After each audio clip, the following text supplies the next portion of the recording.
Hi everyone, how's it going? I just got done watching a YouTube video on mental illness, and it's actually really interesting hearing them talk about clinical terms, the way we use mental health issues, the way people relate to mental health issues with regards to the TV shows we watch like You and Criminal Minds and even true crime stories. And this YouTube reviewer, I'm not going to say their name, but this YouTube reviewer really highlighted exactly how mental illnesses are villainized to the point where people who actually have mental illnesses will project that onto someone else, or they won't admit that they're sick. For the longest time, it was easy for me, as somebody who has a gaggle of emotional issues, right? It was easy for me to say that I wasn't crazy, because even though I was dissociating and I would usually speak out loud for hours at a time sometimes, I still didn't think of myself as mentally ill, because I wasn't going around killing people. I wasn't even that violent. There were other people who were around me at the time as a kid that were way more violent than me, way more aggressive than me. With me, it was just like the performance of a scared little girl most of the time. So it was like, because I wasn't violent and because I wasn't, all the rest of it, it didn't actually occur to me that I actually had mental illnesses, because I didn't fit the stereotype. Or at least I thought I didn't. Everybody else says I did, but I thought I didn't, because I wasn't, I wasn't the kind of crazy that you see in TV shows. But the demonization of mental illness in mental illnesses in TV shows and in popular media, it can really make you miss a lot of important details, because everything is sensationalized for our comfort and for our entertainment. So we really miss not only an accurate representation of exactly how mental illness works, we also think of it as a joke or think of it as a throwaway thing, when really these, slinging around clinical terms that we don't really know how to use. I mean, even I do it. Slinging around clinical terms that we don't know how to use, it has serious effects on people's lives. And it actually gets to a point where people who do have mental health issues, they are basically beaten down when they express their anger, even if their anger is for legitimate reasons. And this, I'm not even the only person this has happened to. Of course I'm not, because I'm not the only mentally ill person on the planet.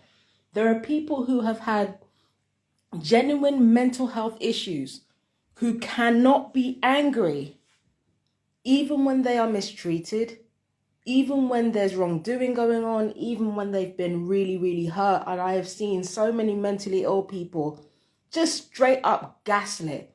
It's not even me. Like, there are so many mentally ill people just straight up gaslit, and those are just people who are actually mentally ill.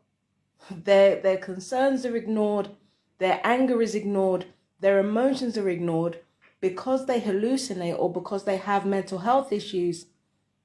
People are not reading between the lines when these people hallucinate and what they hallucinate about. People are not reading between the lines.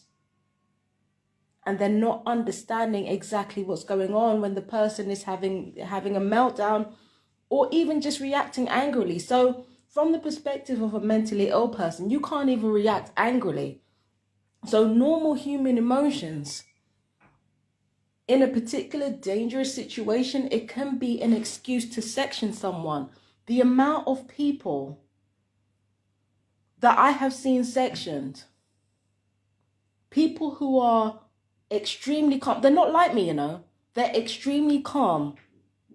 They are working multiple jobs to keep themselves above the poverty line, working multiple jobs, have whole careers, who find themselves, sectioned because of the stigma around mental health and emotions. So it's like, even people who are actually sick, when it comes to why they're angry and why they distrust people, even their legitimate anger is ignored. And the effects on TIs, well, I don't even need to go there because you'll see what happens.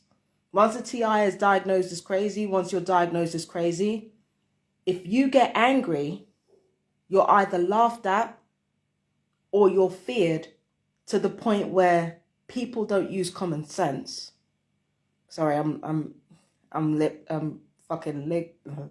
lisping because like tongue. Sorry.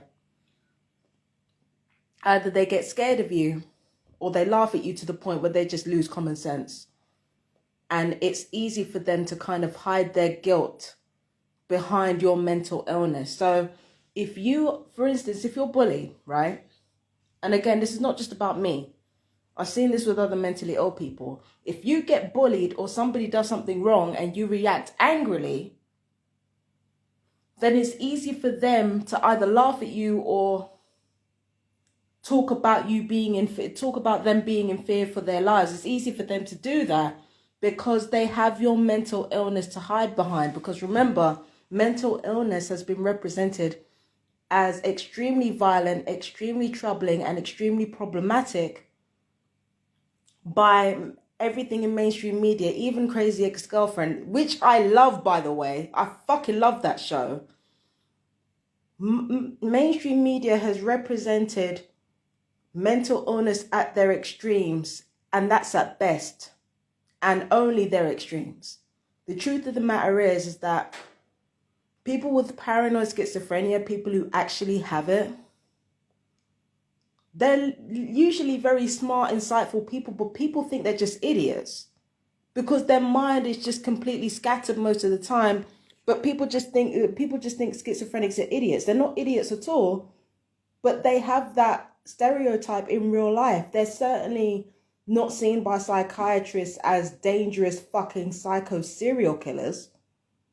The psychiatrists I don't like psychiatry, but I will say that if they see paranoid schizophrenic every day, they don't think, oh, those people are, gonna kill someone or gonna kill like about 15 people.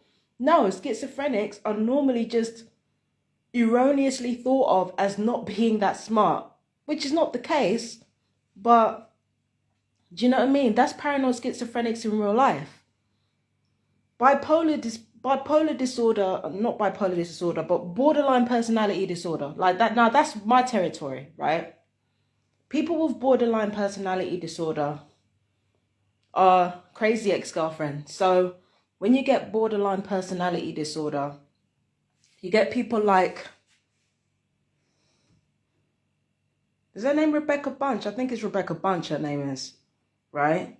So Rebecca Nora Bunch is represented as being, she is desperately unhappy, and that's clear. And I do like the way that Rachel Bloom kind of deconstructed the Crazy Ex-Girlfriend stereotype and made her more human towards the end. I love that shit. But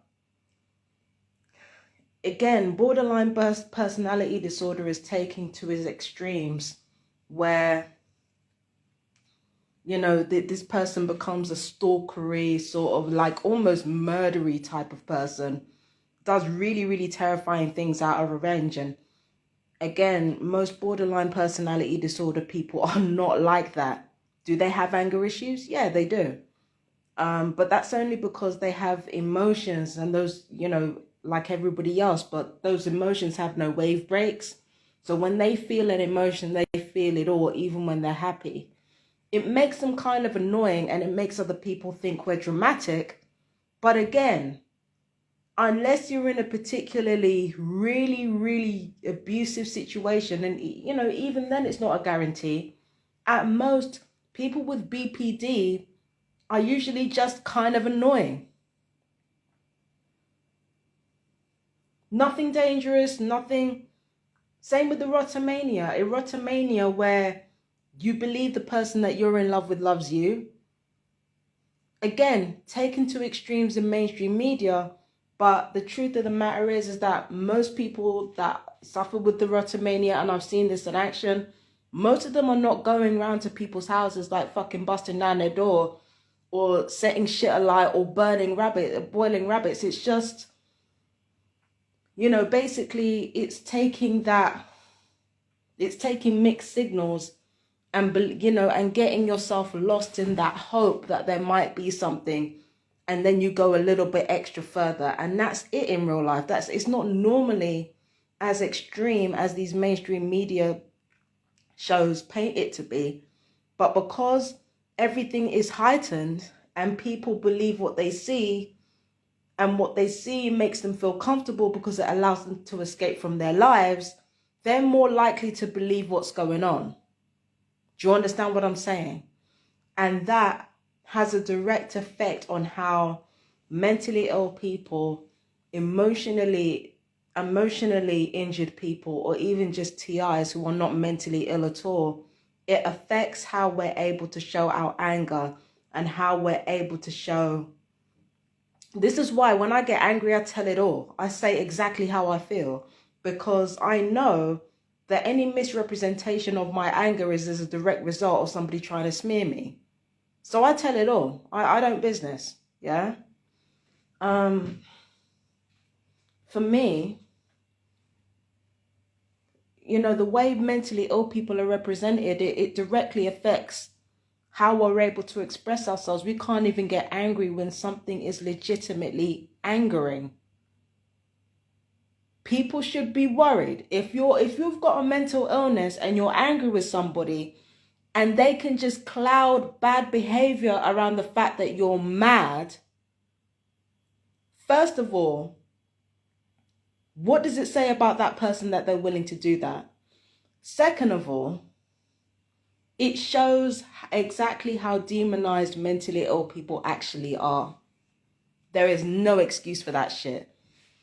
And hiding wrongdoing behind somebody's mental illness, it's evil. It's an evil thing to do, but people do it all the time. People do it all the time. People will gaslight mentally ill people by weaponizing their own mental illness or psychological injuries against them, to the point where they're even afraid to get angry because, oh, you're crazy, you're crazy, like. But that's exactly how mainstream media affects representations of mental health. It's a serious problem. You see, I never found the words because I never understood my own psychological injuries and mental illnesses. I never found the words for this shit. It's scary. It's scary. It is really, really scary. Scary shit. Scary shit. Really, really bad. And the thing is, the more worrying part is that how many vulnerable people end up being abused, and how many of those abusers of vulnerable people end up getting away with it because the vulnerability of the victims are used to gaslight them, to tell them that they're not being abused. I can't even begin to tell you how many times that's happened to me. Let alone happening to children, let alone happening to marginalized people, let alone happening to, basically anybody who's not in the in crowd. Their vulnerability is weaponized against them in order to gaslight them into thinking that being abused is okay and being mistreated is okay. It's fucking bad, man. It's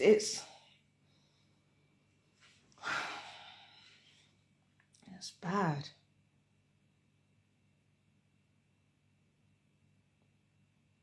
It's bad. It's like you take everything personally. Like, as a vulnerable person, you take everything personally until you really start to unpack it, and then you're thinking, oh shit, this ain't just about my feelings.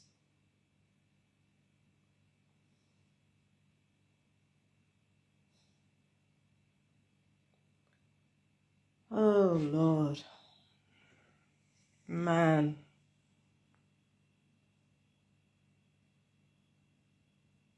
It's really worrying. And the people who need the help the most, they can't get it. And yet everybody's willing to just call each other crazy on a whim because they don't want to face up to their actions. It's really worrying shit. This is exactly what I'm saying, when I say people will put comfort above everything. And the only reason why, there are a lot of abusive people in the world. In fact, most of the world is abusive. But the reason why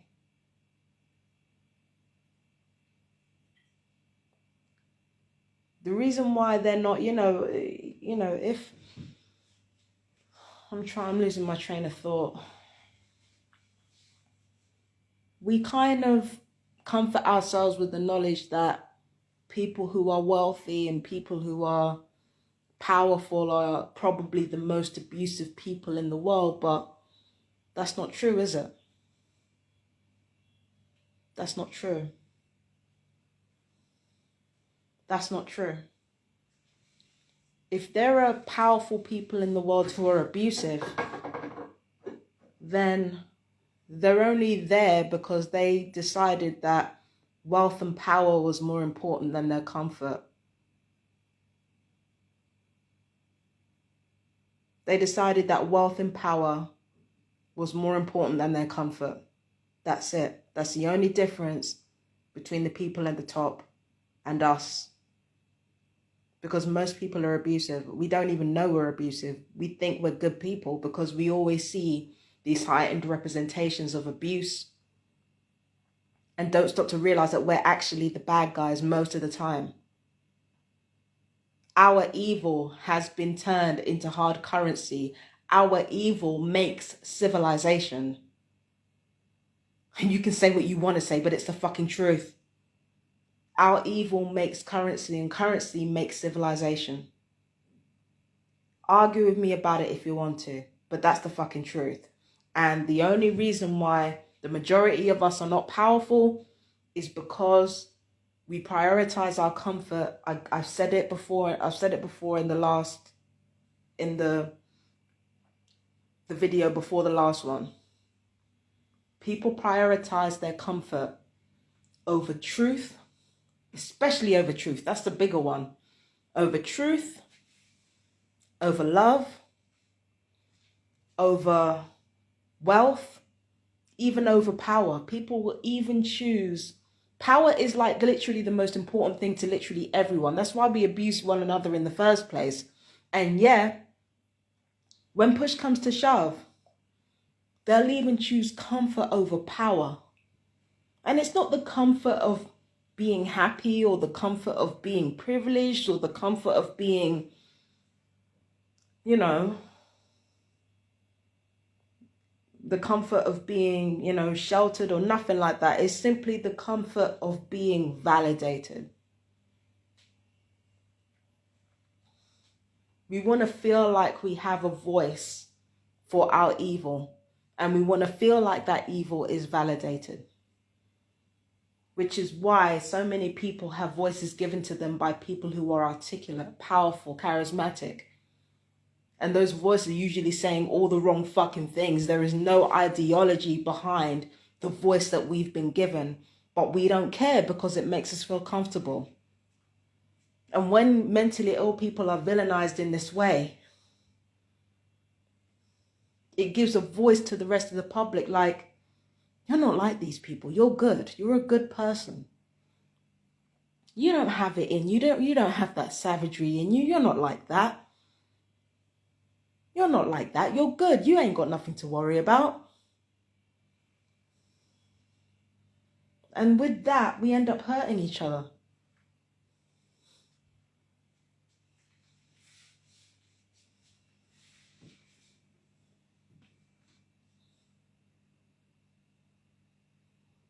This world is terrible. It's like we don't even realize how terrible and hollow we are. And we keep trying to deny our animal sides in order to be more civilized. But the irony is, if we were to embrace our animal sides, like in general, we would actually be more civilized. We would actually be more civilized. If we allowed ourselves to be uncivilized, quote unquote, to be animal-like, if we actually allowed that and stopped judging it and stopped locking that animal side up in a cage or in a zoo, we'd actually be more human towards one another. That's the irony of the situation. But nah, we want to convince ourselves that we're civilized. And that's always going to be the problem. Comfort, artifice. We can only get comfort from artifice. We can't get it from nature.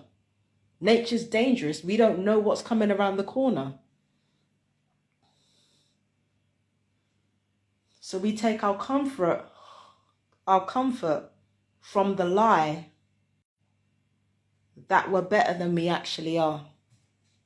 And that's what leads to mentally ill people being mistreated to the point where they can't even be angry, where they can't meet that hostility with equal hostility. And trust me, mentally ill people are being subjected to a lot of hostility right now, to the point where they feel like they have to fit in order for people to listen to them. Play down their anger, play down their illness, play down what makes them them, to make other people feel comfortable. And the consequences of that have already gotten people killed. And it will continue to. Because that's the world we live in.